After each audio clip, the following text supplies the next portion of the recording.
May I invite on stage the moderator of the session, Mr. Radha Mohan Gupta, SVP-Supply Chain, Devyani International Limited. Very warm welcome to Mr. Radha Mohan Gupta, inviting you onto the stage, sir. I also request Senior VP Operation SCM, Otipy, Mr. Sourabh Maity, to kindly join us onto the stage. Very warm welcome, Mr. Maity. May we also invite on stage Special Projects Head, GMR Group, Mr. Rishi Herenz. Very warm welcome to you. And I'm also very privileged in inviting on stage Global Director, Wagner, Germany, Mr. Frank. Very warm welcome to you, sir. Thank you. This happens to be one of the concluding session of the day 2 and something which is of a huge importance to LogiMAT, a discussion which is of utter importance, preserving perishables, temperature-controlled solution and services. And this will be moderated by Mr. Radha Mohan Gupta. And before I asked Mr. Gupta to take over may I say a few words about him. May I request all our members to be seated. Mr. Gupta is an expertise of supply chain professional, amazing over 3 decades of distinguished leadership across esteemed multinational corporations such as Reckitt, Pepsi and Castrol, few to mention. His comprehensive understanding and extensive exposure to various facets of supply chain management, including procurement, manufacturing, planning and logistics, underscore his profound knowledge in the field. Dr. Gupta's contribution has been immense and is pivotal in shaping supply chain strategies, optimizing cost, fostering lean inventories, spearheading digital transformation, and cultivating enduring partnerships to enhance customer satisfaction and gain competitive advantages for organizations. With those few words, may I request the moderator of the session, Mr. Radha Mohan Gupta, to kindly take over. Over to you, sir. Thank you, and I wish this session all the very best. A very good afternoon to everyone. Our session is going to be very cool, right? That I will ensure, right? And while we are sitting over here, you see the irony. While we are sitting here, it's a big conference room which is so well temperature controlled, right? And while we see it is so nicely being done, the back end you might find there are many challenges to regulate it, to find it, and then we can enjoy it. And that's where is the same way that in the pharma, in the consumer goods, in food industry, you will find there are so many challenges, but in the back end, supply chains are working day and night to ensure that the products are reaching to the consumer in the right temperature, in the right condition, and with a good shelf life over there. So the topic which we are going to cover today, friends, is the temperature control, supply chain, logistics, what all we are going to do. And before we start with our esteemed panel, which are all here, is that around globally, the figure I have is the coal supply chain is around $500 billion. It's that industry. And it will become, I think, in 2025, and it coincides with something more. The Indian food processing industry will also become somewhere around $500 billion by 2025. So what a coincidence it is, because you need the supply chain for the food processing industry along with many other industry. So without getting into more detail now here, let me get into with our panel members who have, I think, I'm not going to ask them question.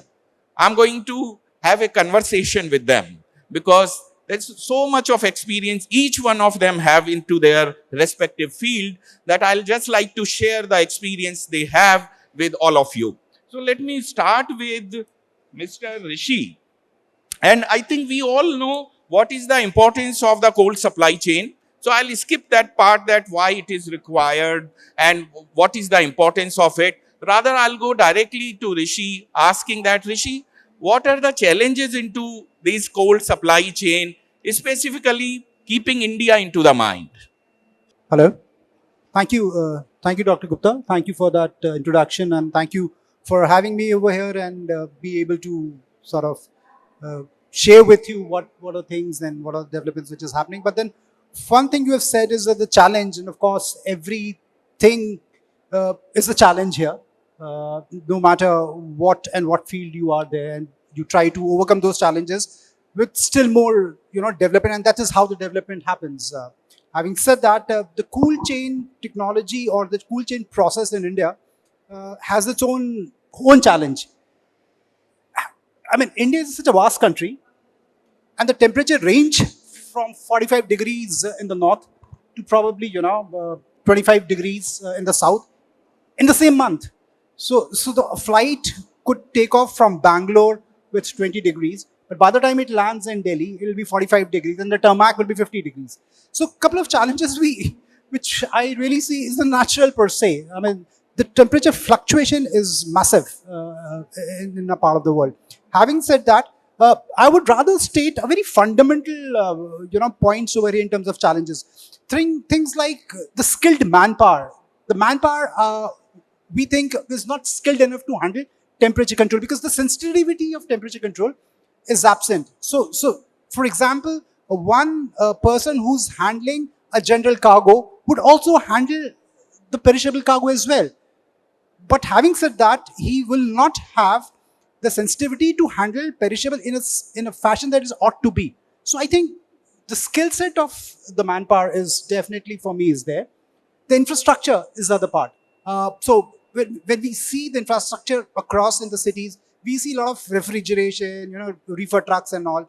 But what happens when, say, for example, I come from the airport background. So what happens when your cargo moves to the terminal building or, moves from the cargo terminal to the aircraft, which in bigger airports like Delhi could be a kilometer away. So what happens during that transition from the terminal to the airport? So do we have temperature control facilities during the transit where the temperature is hitting 50 degrees centigrades? I'm not sure. So just to begin by saying that we really need to focus on smaller item things as of now when we go in the industry. Thanks. Thank you. I think I was just asking you to keep it closer because the voice was not coming out. Thank you so much, Rishi, for sharing the experience. And he has said it. In India, Frank, you start from one place, it is 45 degrees centigrade. You land up and it is 22 degrees centigrade in the same month, right? So, Rishi, very good insight over here. And that's how you will require a control, right? Quality controls all across that. How do we maintain the temperature in spite of these challenges? So, I come to Sourabh, right? Sourabh, which kind of quality control, quality assurance ways are available as of now? I'll come to the futuristic later, but what kind of controls are available as of now in India which ensure and take care of the concern which Rishi has just shared? Thank you, Radha, and good afternoon all.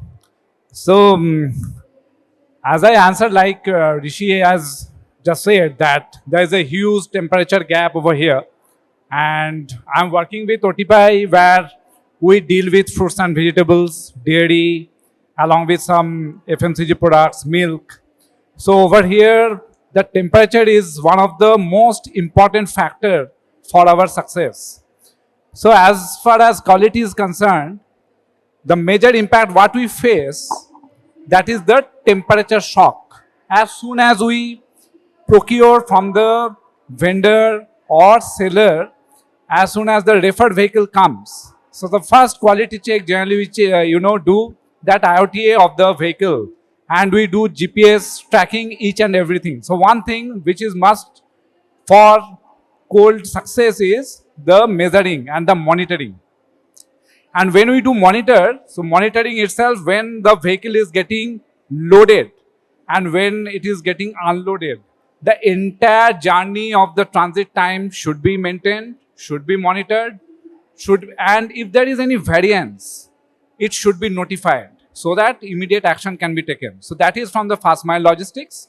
As soon as it is getting unloaded in the warehouse, generally we need to ensure that within 5 minutes, 10 minutes, how we can again get into in the cold storage. So that 5-10 minutes, if it crosses by 15-20 minutes, so each and every minute can create havoc in the quality of the product. So I'm just giving you an example.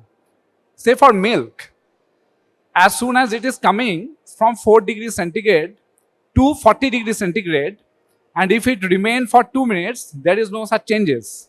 But as soon as it crosses 8 minutes, that shelf life is come down by around 65%, and that is the measurement data, right? So then second thing is then unloading and how fast we can put away to the cold thing. So second thing is then handling in a proper way, and during this PD handling, we need to ensure that the pallet what we are using, it should be in a good condition. It cannot be with nail outside over there, so that cannot be a physical damage or contamination should not take place. So this is third point. And the fourth point is the training of the blue collar job or the blue collar people. So they are the most integrated people over there. We need to train each and every MD time, almost in a single day, then again on the break time. Then only we actually cover up the entire process. And the last but not the least is that the quality control is very much dependent on the maintenance of the cold storage. So generally we do every week, dummy checking along with actual checking and quality inspection of the entire warehouse system of the cold chain for the hardware along with the IoT devices. So these are the major 5 steps we generally take to ensure the proper quality things. Another point what I missed, that the uniform of the people is also very important. Using gloves, using boots, that is also very important to keep the quality under control. So that's how it is. Okay. Thank you, Sourabh. Before I go to Frank, I'm tempted to ask one more thing quickly to Sourabh, is that what are the best practices which industry is having as of now? You raised that these are the quality assurance things which we should take. But what are the best practices to pick up from the industry? Few major highlights, please. So one of the best practices is that when we maintain a cold chain, so can we optimize the space along with the cost optimization? So generally, right now, around 5-10 years ago, entire cold storage just like a 1 square unit. But if you go right now, the new trend is coming that you are compartmentalization within the same unit. So as soon as you compartmentalize you, and there is a different devices, you can actually cut down the cost and also utilize the space along with the most quality optimization, right? So that is one of the best practices. Second best practices currently we are using through the technology, that is called traceability. So traceability through the entire supply chain, from the farmers, from the production, from the plant to the warehouse and then picking. Now, for example, actually we learned from Malaysia, there's a company where they actually track each and every ice boxes they generally send. And I implemented recently, just around 15 days ago, where we ship approximately 1800 ice boxes, and each and every 1800 ice boxes have that IoT devices installed over there. So whenever there is a variance, I can check and also do a RCA that why and what is the reason for that type of temperature variances. So these are the major, takeaway as of now and the best practices which is actually getting implemented in the modern supply chain. Thank you, Sourabh, for enlightening us with this IoT devices with the each ice box. Is a, certainly I'll touch upon the cost part of it later. You are not going to go scot-free, right? But I'm going to touch upon that, what is the cost for each of that, but I'll come to you later. Before that, Frank, you have, the background on the fire safety. You have been going around the globe, etc. Now, when we are talking about the cold supply chain, right, in the warehouses, there is a lot of electricity, and then continuity of electricity requires some kind of generators, etc., in the warehouses, etc. So, how do you feel is the fire safety taken care of in automated warehouses? And what are the companies doing for ensuring that safety?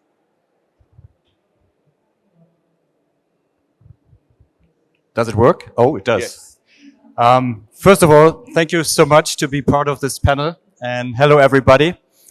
It's interesting to listen to my co-speakers here because I hear a lot of aspects which I would like to add some food for thought, because I see India in an emergent situation. You will see a lot of challenges popping up in terms of logistics, and it's amazing to see how you attack them, how you try to find solutions.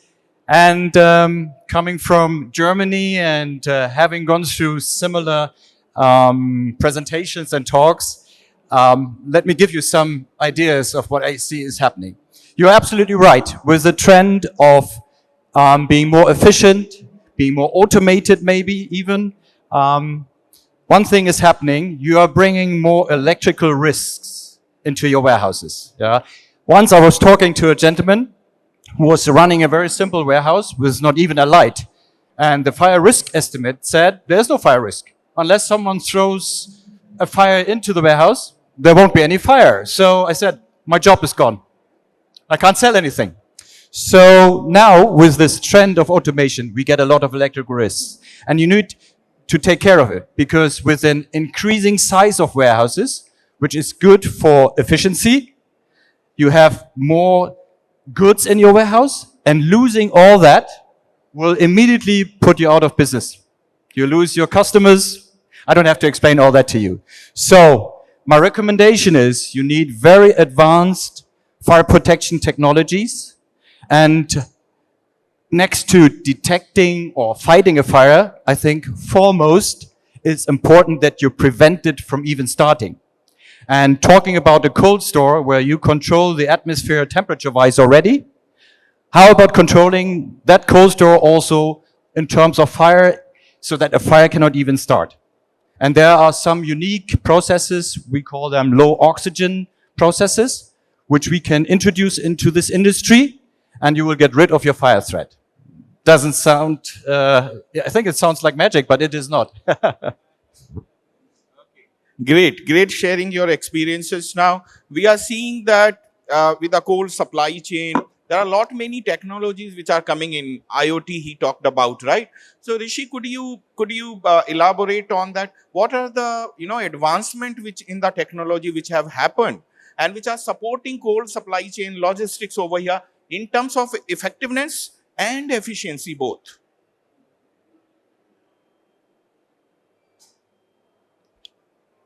Hello.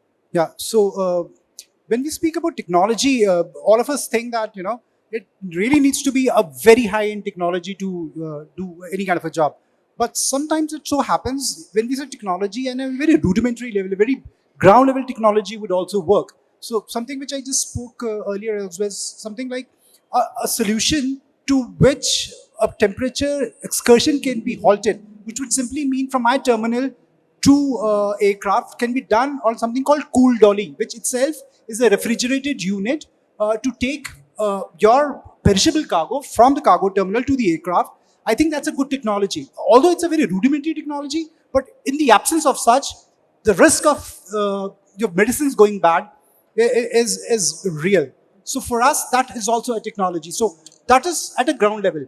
But at a higher level, Sourabh spoke about IoT, data loggers and all. So that obviously brings a lot of efficiency in terms of knowing where the excursion can actually happen and how to prevent it. I mean, again, the same thing. You can have gel boxes, ice packs. We have enviretainers, which would mean a container where it gets loaded at shipper's end and the entire container goes in the aircraft. For us, that's a technology. So when IoT is complemented with enviretainers and IoT goes where enviretainer cannot go, I think that's the advancement in technology. But having said that, some of us, the data crunching still happens on Excel sheets. Unfortunately, logistics and warehousing as an industry is still to catch up with the technology per se. But things like, again, I'm saying IoT, machine learning, these are big words. And unfortunately, we are late in adopting that. But having said that, even today, when we put data logger, it's not a proactive, it's a reactive measure, because it will just tell you the temperature has gone from this level to that level. Now, what are you going to do about it? It's already gone, you know.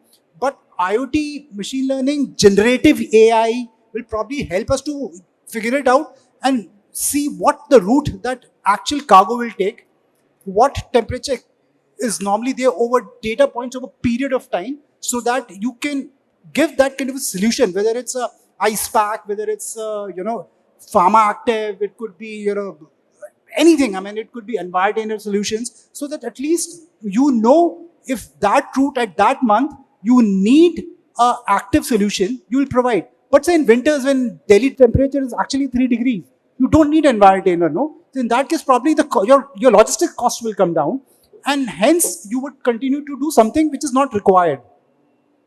Hence, the advancements of technology with these measures, which I said, like generative AI, will be able to help us see which solution is adoptable and apt for that particular moment. I think that is where the technology will help us, and the cost that you spoke about will probably be addressed that moment of time as well. I think it's a wonderful insight which came in that, this AI, ML, these are big words, right? And, they are being adopted, but they need to be adopted in spirit, right? And second thing which comes out is that rather than being reactive, it is preventive, right? That before it happens itself, you took the action because you are enabled now through the data, and it's a data-driven decision making, isn't it? So, great, Rishi. Now, having said this, now cold supply chain, all of you will agree, over a period of time in India is evolving, right? I don't say it is at the highest end, but it has evolved quite a bit over a period of time in last few years, right? I launched Tropicana juices in India through Pepsi, and that time in 2001. And mind you, I had tough time to get the cold warehouses. And in the part of the country somewhere, okay, Delhi is fine, Mumbai is fine, but I sell my juice across country. And it was very difficult to find the warehouses. Now that situation is gone, right?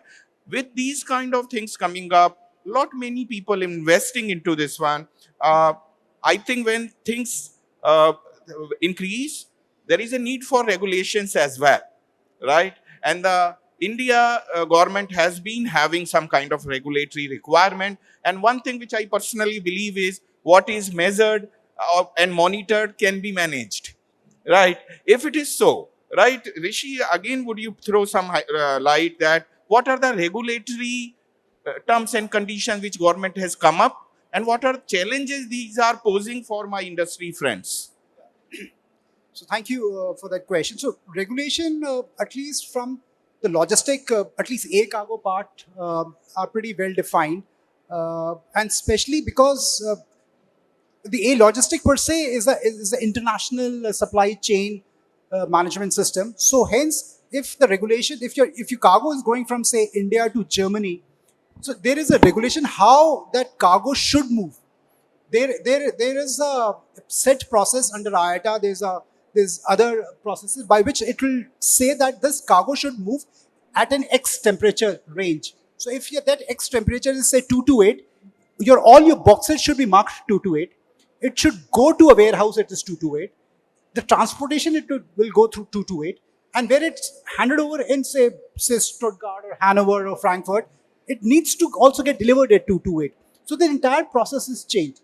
And at least from our perspective in India and airports, there are very many strict certification that you can take to ensure that your goods are kept as per regulation. Things like GDP, things like IATA and the other regulatory, the groups and the regulatory bodies across the world come out with different certifications. One of them called CEIV, which is basically a pharma regulation, and it gives a certification by which it says this supply chain or this warehouse is certified. So if if you're a pharma company or OTP or Devyani for that matter, and if you're looking for a warehouse or a supply chain which is a CEIV certified, you are ensured that your goods will be handled in a certain fashion. So gone are the days that when Devyani would come and give it to anybody because there was nothing available. Today, CIV, GDP, it's something like ISO. These certifications are available. You need to go to the market, get yourself audited, and get a certificate.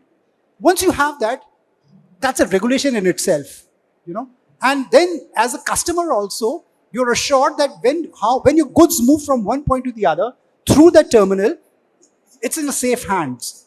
And once your end customer receives in Frankfurt or Hanover, they know that these goods have actually come through a regulated process. Hence, they're assured of the efficacy of the medicine or the freshness of the apple or the pear, which has been sort of exported out of country.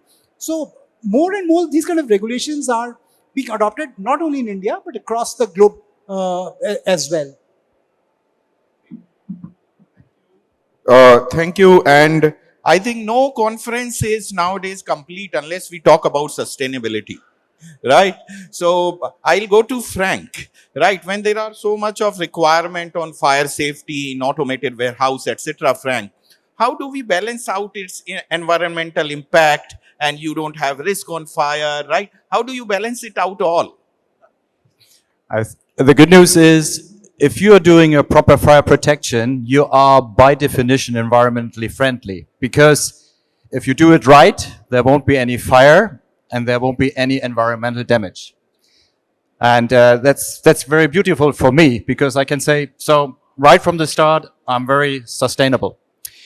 But seriously, we are also under challenges. Energy savings is in everybody's mouth, so we also need to adjust. So we need to make our systems become even more energy saving when in operation. It's not just that you have a fancy tool, but you need an enormous amount of energy to provide the service that you are offering. So our R&D section is busy as hell, as I say, to cut down energy consumptions of our systems and make the systems in general affordable. Because with the speed of development, with the request of my customers, to not make the fire protection more expensive than the building,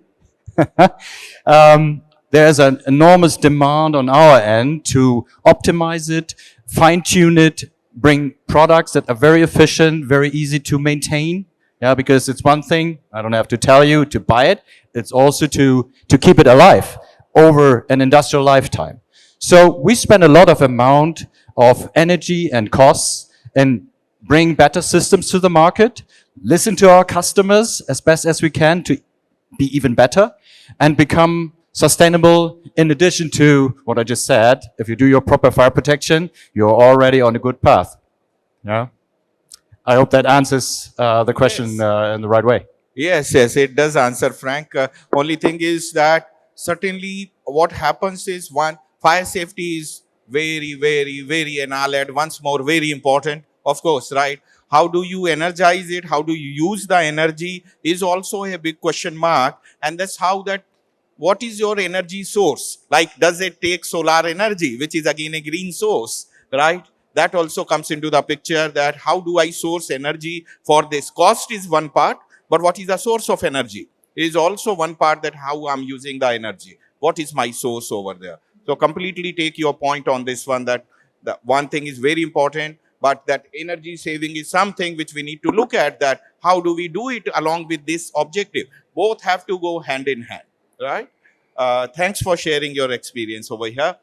And yeah, you want to say something? Yeah, there's just another thought about source of energy.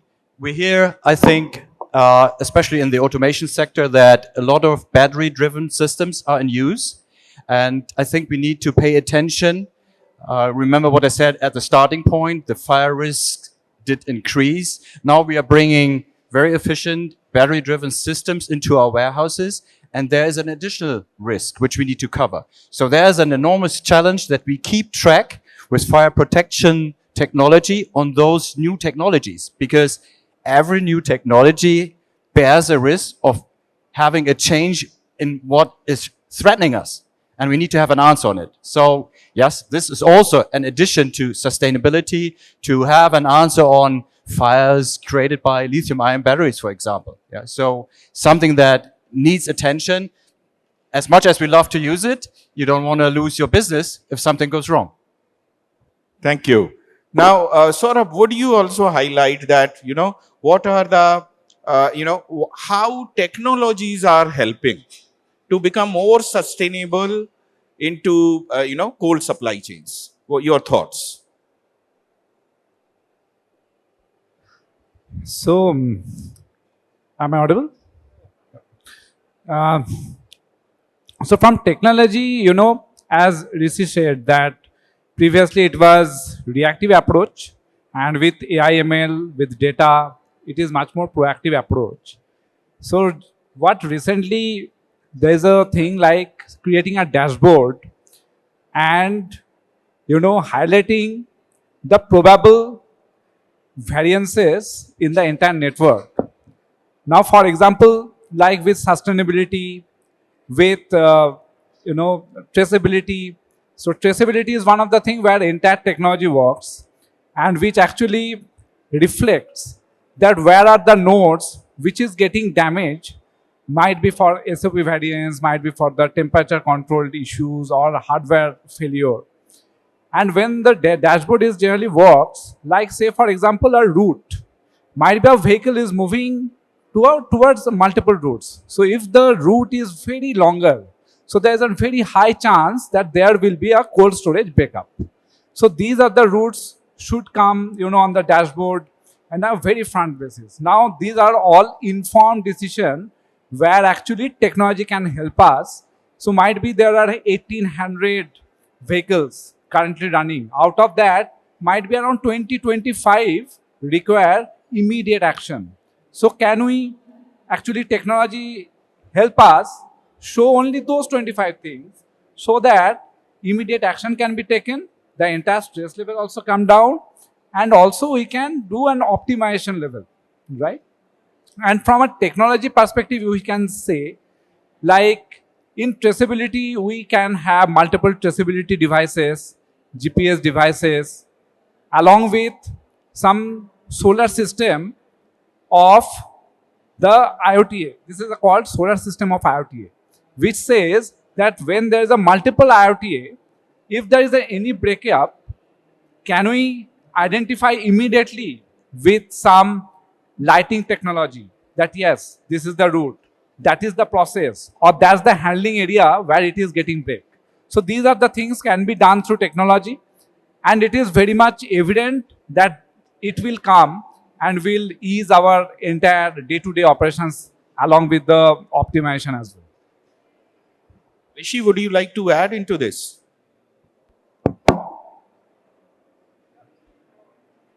Can you?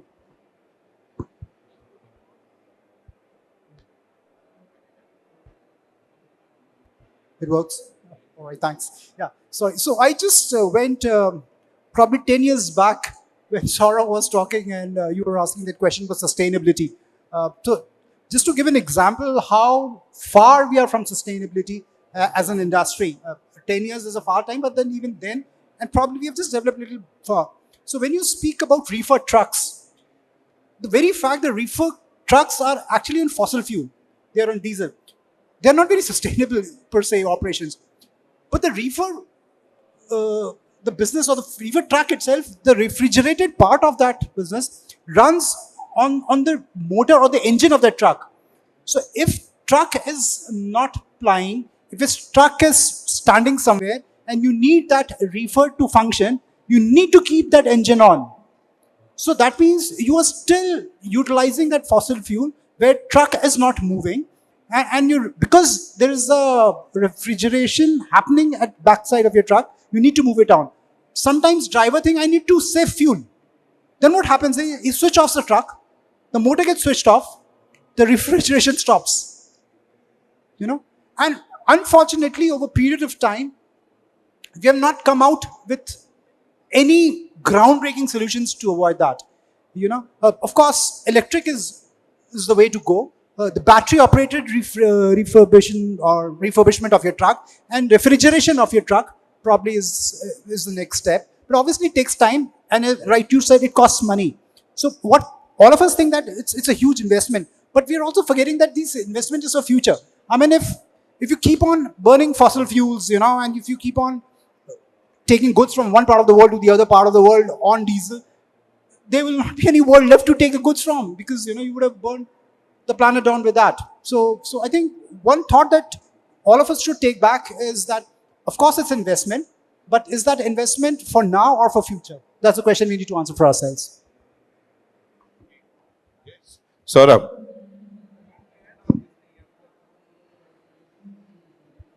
Hello.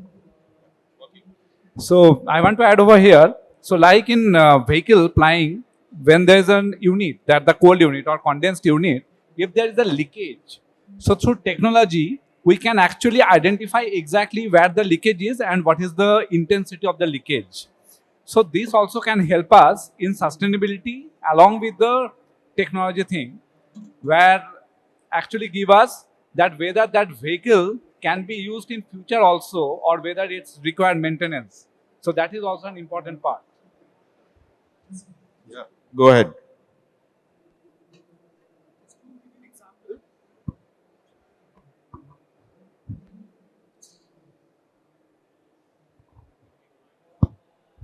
So just to give you an example, so we are moving, but we are moving slowly but surely. Just to give you an example, I come from the airport, Delhi airport. We have moved entire fleet of any vehicle running at the airside completely battery and electrically operated. We have banned your diesel fossil fuel. We are generating our own resource. We have solar plants. Entirely airport has been today run on solar plants. Our cargo terminal, which is completely run on solar power. So I think somebody have to take this example and build it on from there. Great. I think we have seen so far why, what are the challenges in coal supply chain, number one. We have also seen that what are the things, how we have evolved in supply chain. We also discussed about the regulations which government has come, GDP, HACCP, etc., which government has come in. And we have also discussed that how to have a balance between sustainability, because that's investment, as rightly said by all three speakers, that it's not expenditure, it's an investment which you do. And the cost benefit analysis in long term is certainly you are going to win, right? We have seen that, and I know organizers are looking at me to close the talk now. So my question to Frank will be that, Frank, you keep going around the globe, right? So what are the other trends which are happening across the globe in coal supply chain? Would you like to share some of them here? Yeah, with pleasure. So kind of future visions from what I hear every now and then. Well, I see a lot of automated warehouses. I see a lot of big warehouses with very dense storage capacity. I see KI or artificial intelligence coming up to make processes even smoother. And I think good for us. A lot of work ahead to protect all those beautiful things that make our lives so easy, more comfortable, more secure, so that they don't blow up in flames, which would be as a disaster. But it's enormous to see how food supply or logistics supply for transport, I'm depending a lot on that for sure, is changing our life, is making our life easier, is making our lives more comfortable. So I hope we can carry on embracing it. But of course, as a fire protection guy, I have to say we need to protect it as well. So there needs to be a shift in thinking. Don't start thinking about fire protection at the far end of your projects. Engage us at the very beginning, because then we can make it right from the start. Thank you so much. And before I finally close the session, there will be a rapid fire round with all three things. And just I want you to answer in one liner, right, and top of your mind. that if I have to change something about cold supply chain, what it will be. And I start with you, Sourabh. Just one liner, top of your mind, fast.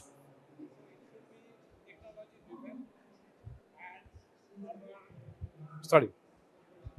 It should be technology driven and should be a handshake of software and hardware devices. So I had said earlier as well, I'm going to repeat myself, the skill set of the last person who's handling your cargo. He needs to be made aware that he's handling a special cargo, and he needs to be made aware that the way he handles will actually make the life easier or difficult for the person who's going to receive at the other end. Thank you. Next. Off the top of my head, prevention is better than fighting. All right. Thank you so much. I would like to end the session by thanking all my friends over here who are in the audience, who have given the patient hearing. And I'm sure you would have got some value added out of this discussion.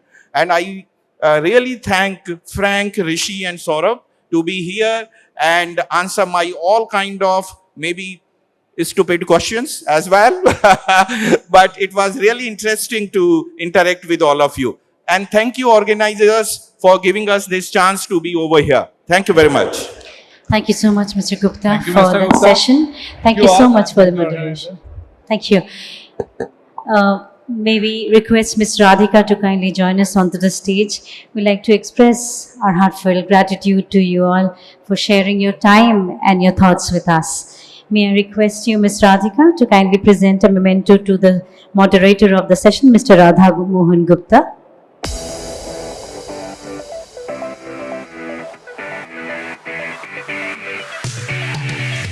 We now thank Mr. Sourabh Maity. Thank you so much, Mr. Maity, for being with us.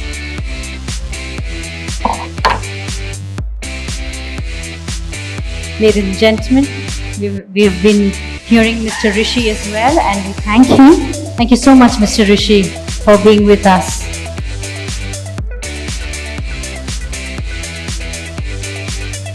And we were extremely privileged to have with us Mr. Frank. Thank you so much for being with us and sharing your time with us, Mr. Frank. That's indeed been a pleasure. May I request you all to kindly step forward for a group photograph.